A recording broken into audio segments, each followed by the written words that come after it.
Hey, everybody. I hope and pray that you're doing well today as we come to our word from the Word. And today that word is trust. Trust.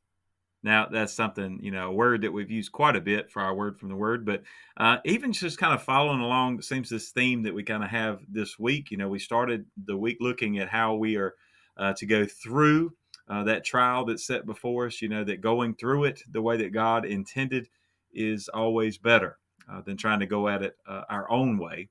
Yesterday, talking about just thinking rationally about the things that we already see that God has shown us already, that sometimes would probably save us the struggle of arguing. And then as you get to Acts chapter 16, you'll see Paul and Silas.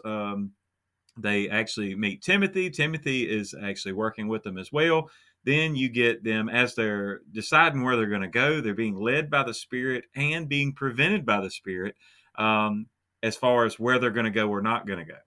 So, anyways, you go through, and as always, I encourage you to read it all. You think about just a chapter a day, how simple that is. So, as you get to this portion that we're going to be at today, is you're going to see that Paul and Silas are beaten, arrested, and thrown in jail, and then there's something miraculous that happens. Now, the reason that they were thrown in jail, beaten, and all that is because there was a woman that was following them around as they were preaching, and she had a demon, and that she was demon possessed, but yet she was following them everywhere they went, and as you'll see, they cast the demon out.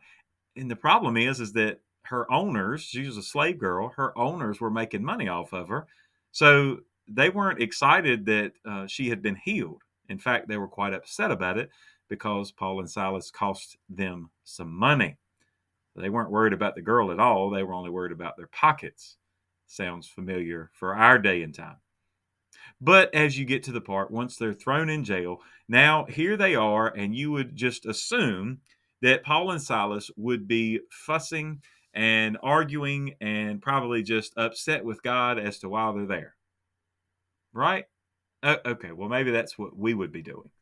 Or I won't even put you in that. I'd say maybe that's what I'd be doing, complaining about my situation there. But Acts chapter 16, verses 25 through 31, let's look at this word trust today. But at midnight, Paul and Silas were praying and singing hymns to God, and the prisoners were listening to them.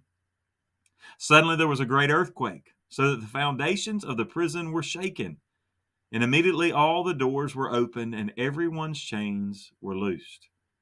And the keeper of the prison, awaking from sleep and seeing the prison doors open, supposing the prisoners had fled, drew his sword and was about to kill himself. But Paul called with a loud voice, saying, "Do yourself no harm, for we are all here." Then he called for a light, ran in, and fell down trembling before Paul and Silas. And he brought them out and said, "Sirs, what must I do to be saved?" So they said, "Believe on the Lord Jesus Christ, and you will be saved, you and your household."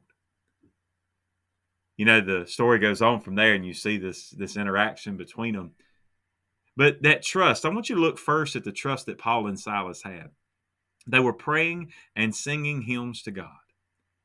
Now, it's not that there was, it's not like they smiled as they were getting beaten. It's not as they really had great joy or great happiness, rather, or were laughing about what was going on, but they were still able to have that joy. See, joy is a choice, happiness is an emotion.